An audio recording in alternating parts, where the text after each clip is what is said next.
Sit down if you want to. Right in the middle of what's going on. I'm in the middle of an interrogation. Take a seat, young Skywalker. The middle children of history, man. Middle of the day, Alfred? Please, take a seat there. Right now, I'm in the middle of nowhere. Stop the middle of the base hit! Meeting in the middle. Like. They fought for the freedom of The middle of The middle of a war! This is friggin' ridiculous! Why don't we have a seat to talk it over? No! Not the middle seat! Hello, everybody. When you need a minute to look it over, it's time for a freeze frame, where Nate Lungarini, Andrew Roget, and Jake Hensler of the middle seats. And this show is designed to take a quick look at something different each week. So it's obviously been a while since we've done a freeze frame. And in our main podcast, we talked about some of the biggest hits from the summer. But now we wanted to take a quick look at the best of the rest since we've been missing. It's been almost 6-7 months since we've done our last main podcast, and a lot of movies have come out in the meantime. A lot to cover, yeah. So, really quick, let's introduce our cast here, and we'll go over some of our favorite movies in the time that we've been gone. Let's start with Jake Hensler. Alrighty then. One of my favorite movies of the year, Annihilation, directed by Alex Garland, who also wrote and directed Ex Machina. Annihilation, just real quick, is about starring Natalie Portman. Her husband is in the army. He goes off to kind of figure out what this thing is that crashed into a state park. It's, growing. We don't know much about it. He comes back. He's not quite the same. She investigates herself with a team. And what they find in there is not only life-changing, but life-altering. So yeah, it's about their journey of finding out what the hell is going on in what they call the shimmer. And it's engulfing all kinds of stuff. It's altering all kinds of life forms, and I really, really enjoyed it. I think it's interesting, it's tense, it's got a lot of cool scenes, and I think its third act is particularly exhilarating and mind-boggling. I think the first act is good, second act is good, I like them a lot, and that third act really threw me for a loop. It gets really philosophical at the end, and I was just all about it. I like where Alex Garland went with the movie. I think Natalie Portman does a really good job as an actress. And overall, I just thought it was really entertaining, really tense. And, when a movie can dive into philosophical themes and do it well, I tip my hat to you. And this one certainly did it. Yeah, for both of his movies so far, Alex Garland, he's been an established writer throughout the sci-fi genre for at least a decade, maybe more. He helped on, I believe, 28 Days Later, a couple other things. Both of his movies have been really, really good for me, if not quite great. They're really ambitious. They're really dark. They're very much thinking man sci-fi, and they're visually stunning. Yeah. Natalie Portman is really strong in here. He assembles a really good cast. There are just some aspects of, character for me that sometimes is a little hard for me to connect with his films. They're a little alien at points. That's just my personal opinion. It's a really good movie. I would recommend it. It's certainly in, my top 15 of the year so far. But it's just more impressive sci-fi spectacle that I appreciate more than I, love, if that makes sense. Yeah, totally fair. And alien is a great adjective for this kind of movie, from what I've heard. It's on my to-watch list, and I'm really hoping I can get to it soon. Yeah, Nate, I think you'll dig this one a lot, because you are a thinking man sci-fi kind of guy. I think you'll dig it. I agree. I think Can't you'll really wait. like it. Yeah. All right, so Drew, let's hear your movie here. So it's been a pretty good year overall. I think I'm in the 60s or 70s for movies, which is below my usual total at this point. But you got to give me a break. I'm starting a new job. I'm starting a new life. You know what I mean? Oh, wow, slacker. Note to all our viewers, watching 60 movies a year is not normal. Don't feel bad. Yeah. I've seen maybe 10.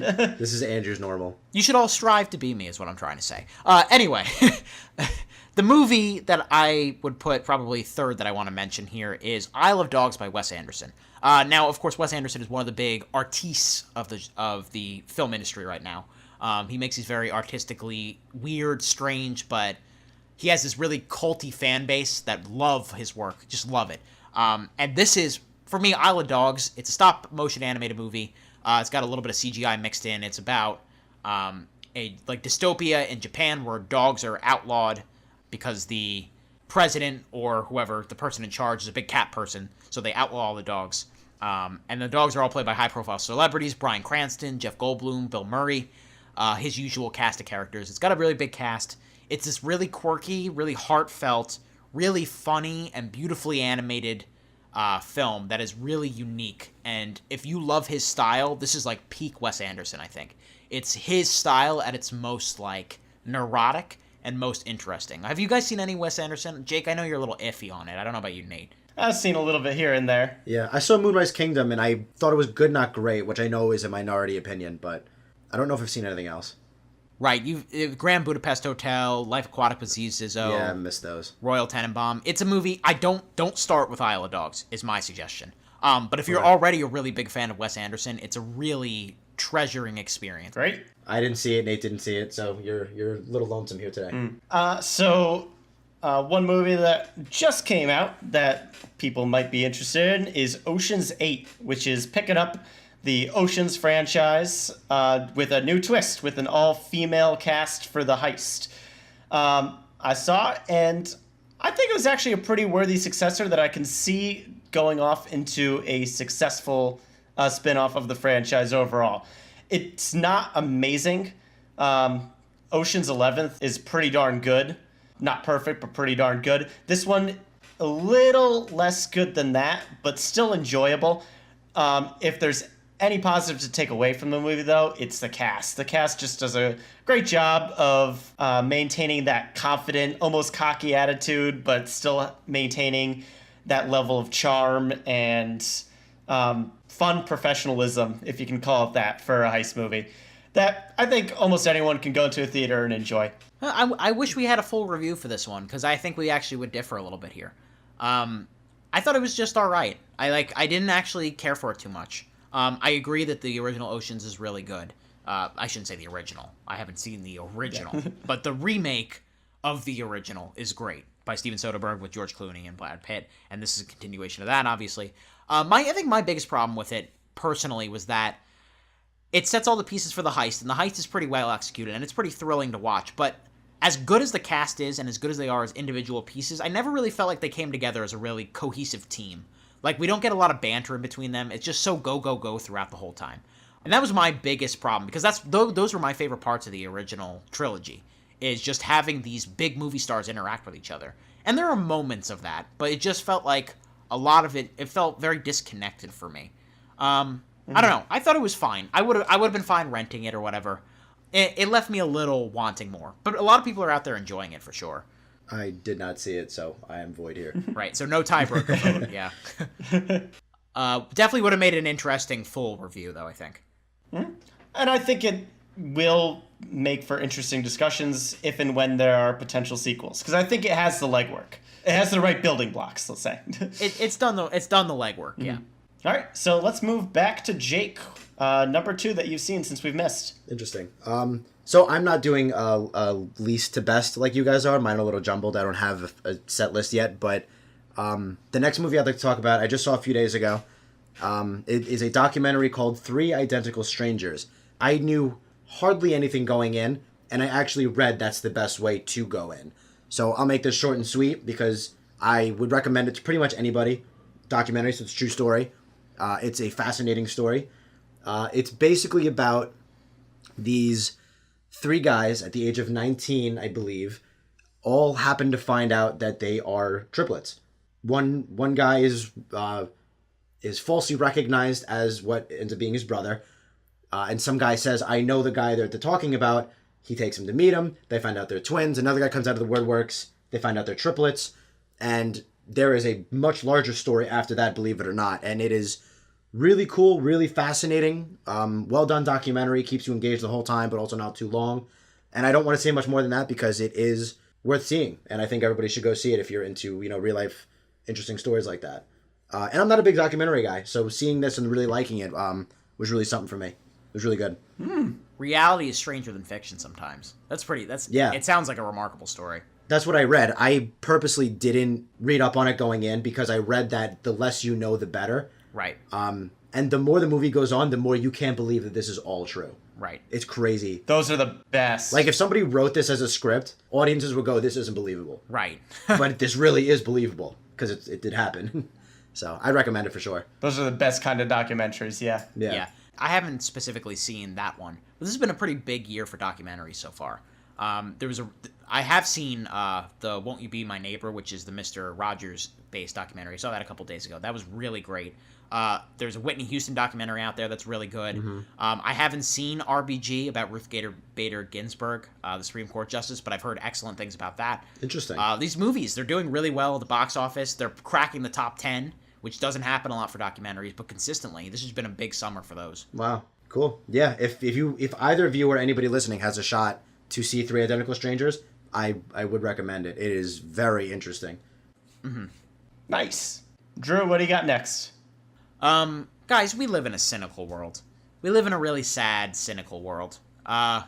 Where just things are wrong. A lot of the times. They're just wrong in a lot of the places of the world.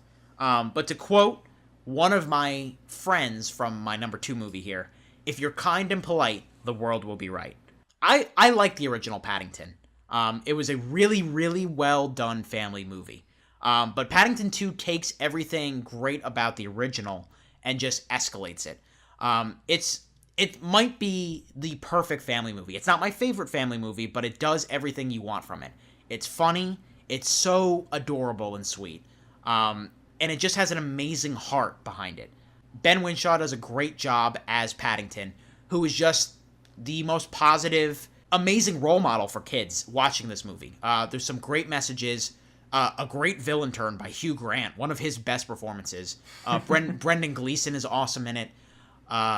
It's just exceptional. I mean, it's the textbook example of don't judge a book by its cover, because you need to give things like this a chance.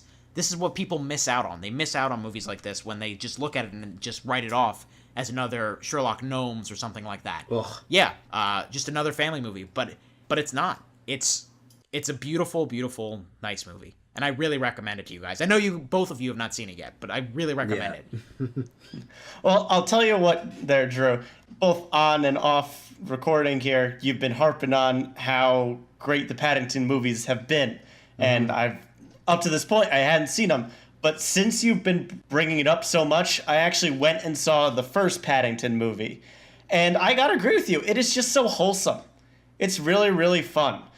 So I have yet to see the second one, but I definitely am going to give it a shot because you've been harping on it so much. And I encourage everyone listening in, if you have the time, especially if you got like a young family or someone else, and treat them to the original Paddington. And I'm told that the second one definitely will deliver as well. Looking forward to it. They're just both wonderful. And the numbers don't lie. This is not just me and Nate saying that. 98% for the original, 99% for the second one on Rotten Tomatoes. Like, so I guess I should give him a shot. What else do you need, Jake?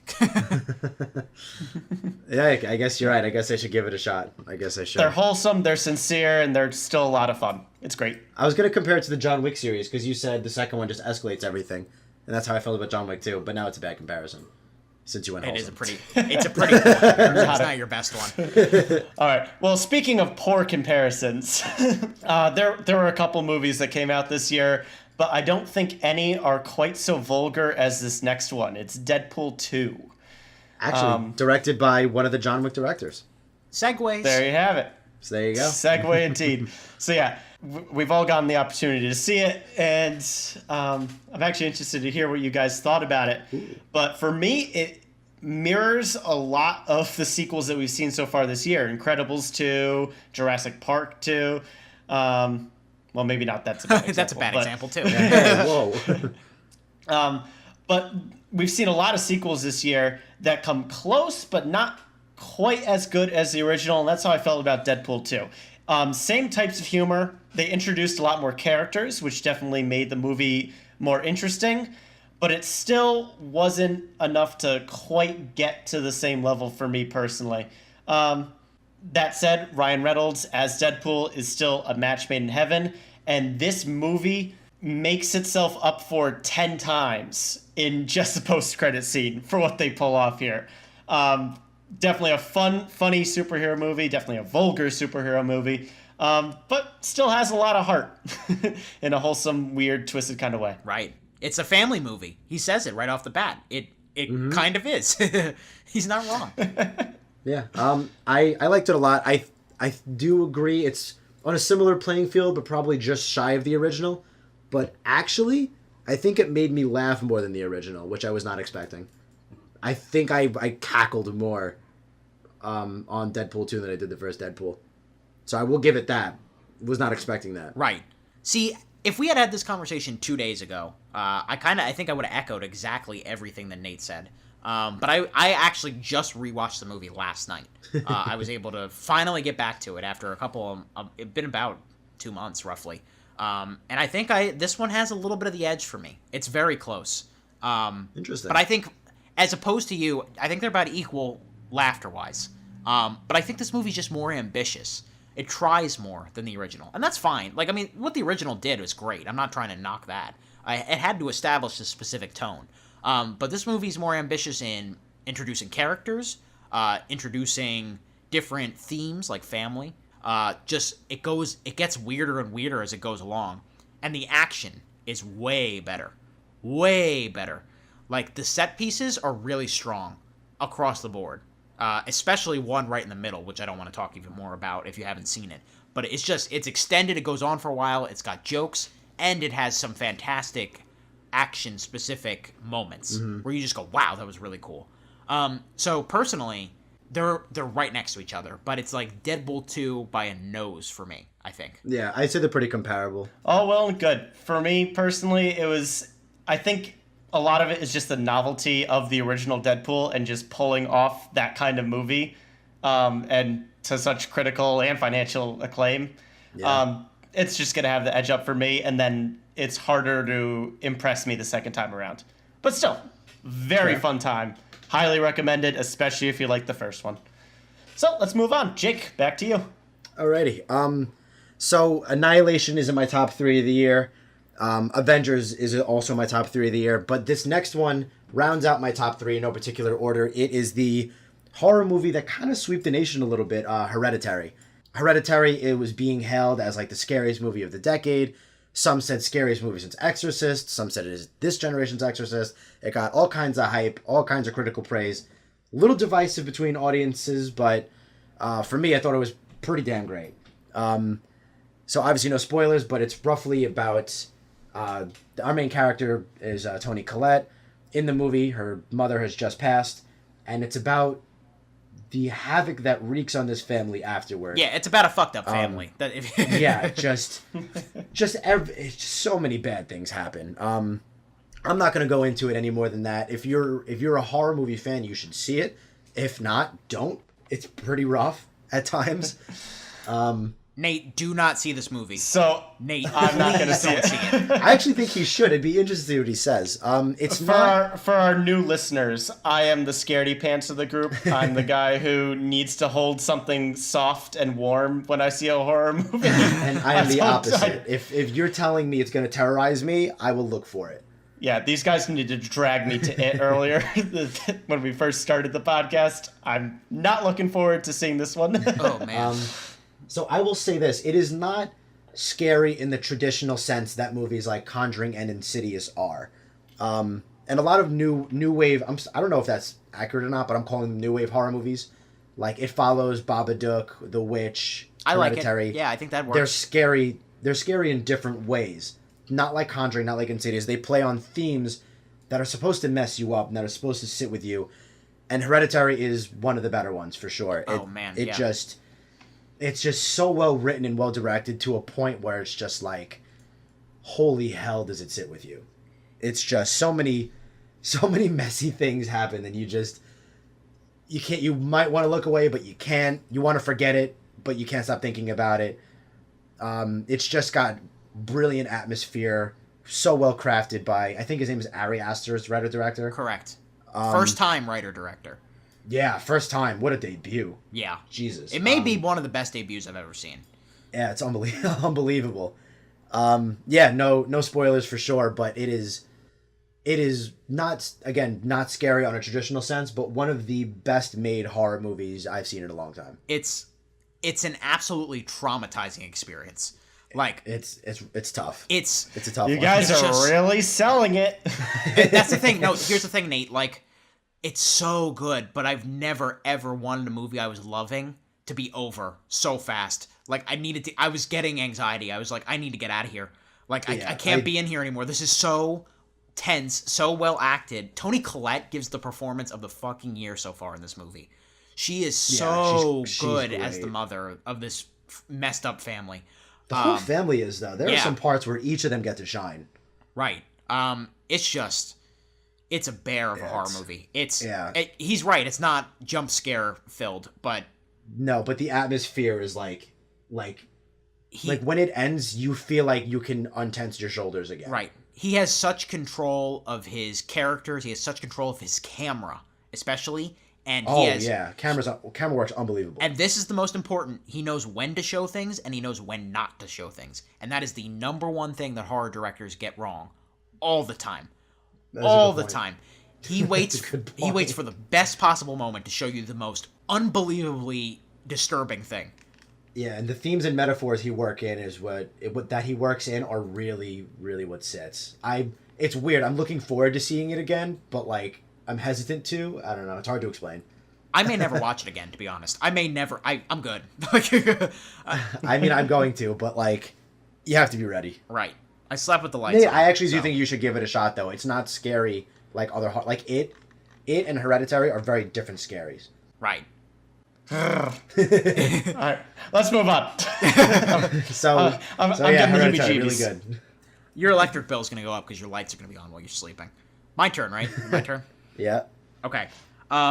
If we run down, Paddington is my number 3 movie of the year. Hereditary is my number 2. And as terrifying as Hereditary is, it's not even my favorite horror movie of the year. I would give that to A Quiet Place by John Krasinski. Crazy. Here's why. Here's the differentiation. They are 2 very different movies. Very different. One is borderline closer to like sci-fi thriller than horror. One is very much disturbing family drama. A Quiet Place made me really, really care about its characters. Krasinski, again, another first-time director, right? Yeah, first-time director, right? I believe so. Yeah. Yes. Another great debut. I take back immediately what I said, where I said it might be the best debut I've ever seen for Hereditary, and give it to maybe this movie. Again, just such in control of cinematography, such in control of his young actors. The kicker, of course, everybody knows the premise. If they can't hear you, they can't hunt you. This post-apocalyptic world where these fear-based creatures who move based on sound, so they can't make a sound. He uses sound editing so effectively that it's just gripping. And he just sets up these horrible, worst-case scenario situations throughout the film. And he just builds likable characters with great motivation. The difference between Hereditary and A Quiet Place for me, and what puts A Quiet Place a little bit above it for me, is that in Hereditary, I was freaked out. I was so traumatized. In A Quiet Place, I was freaked out, really almost traumatized on the edge of my seat, and I almost cried. Like, there's a couple of moments where just he sold the emotion of the whole thing, too. So yeah, Quiet Place right now. I mean, they might flip-flop on a repeat viewing. I don't know. But right now, Quiet Place is my favorite movie of the year. Nice. Spoiler alert, I actually did get to see this one, and I did enjoy it. Oh, look at that. It was very, very solid. Again, needed to bring my teddy bear into the theater, but it was worth it to see this movie, because in a word, it's just atmosphere. This movie nailed its atmosphere from the very first scene, and it held that momentum all the way through. Right. And you would never expect this out of the guy from The Office, you know? Yeah, it was really, really, really cool to just see this world play out. How he convinced his wife to do this is incredible to me. I think she was the one who was on board, actually. I heard she decided that she wanted to do it. Yeah, she was going to be salty if he cast someone else, I think. I think that's what I read. I listened to a lot of interviews with him around the time that this came out, but... The emotional impact it had on you, it didn't quite have on me, but I still liked it. I definitely enjoyed it. But I guess we should probably move on to Nate's numero uno. All right, so besides Avengers Infinity War is probably the biggest movie of the year so far, and that is none other than Black Panther. Mm-hmm. This movie blew up the box office, and justifiably so. This was a great spinoff to the already very long and detailed Marvel Cinematic Universe. But this focuses on the first major debut of the Black Panther, since his first appearance in Captain America Civil War. It focuses on T'Challa and his internal struggle within the fictional kingdom of Wakanda. Stars Chadwick Boseman, Michael B. Jordan, and a stellar supporting cast that honestly stole the movie for me. The supporting cast and the world that it built on was so engaging and so much fun to explore. For a first-time Marvel movie, it broke away from the formula, had a great villain, and it showed. Audiences love this movie, and there's a reason that it's still in theaters now, months later. Yeah. Yeah, it is actually. It is playing in a couple theaters still, which is remarkable. Remarkable. But you want to talk about a global phenomenon. Like, yeah, I could feel it coming, you know what I mean, when that first trailer landed and everyone was talking about it, but I don't think anybody could have predicted this. You know what I mean? Just shy of 700 million in the United States. That's unbelievable. Mm-hmm. Only happened twice. Yeah. Yeah. Marvel is king. Wakanda forever. I mean, this is the best job they've done at differentiating a big comic book world and making it feel like a world that people like actually live in. Yeah. The main thing that I've talked about is that Marvel, their movies are great. Sometimes they just feel like they're kind of in a generic setting. Wakanda is unmistakably Wakanda. They do such... Wakanda kicks ass. Ryan Coogler does such a good job at making this feel like its own separate universe that these people live in. Mm-hmm. It's remarkable. And he tells a very great kingly story here, too. It deserves all the success it got, is all I have to really say. And Michael B. Jordan, maybe my pick for Best Supporting Actor so far this year. And Latita Wright as his sister might... Shuri? Yeah. I mean, she could be up there, too, for Supporting Actress. She was really good. Based on the field right now. But yeah. There's so much to dissect in Black Panther. Right. Just great movie. Mm-hmm. So, there you have it, everybody listening back home. 9 movies that came out since January that are definitely worth your time to check out. Let us know what you think about these movies in the comments down below. We'd love to hear your thoughts as well. So, that'll do it for this week's episode of Freeze Frame. Here's how you can keep in touch with us. Please like, comment, and subscribe to our YouTube channel, The Middle Seats. We're also on SoundCloud and iTunes. Keep an eye out on Facebook and Twitter at The Middle Seats for questions, comments, and updates for future episodes. That'll do it for us. Great to be back. Hoping to get into more of these. Keep that seat warm, everyone, and we'll be back soon.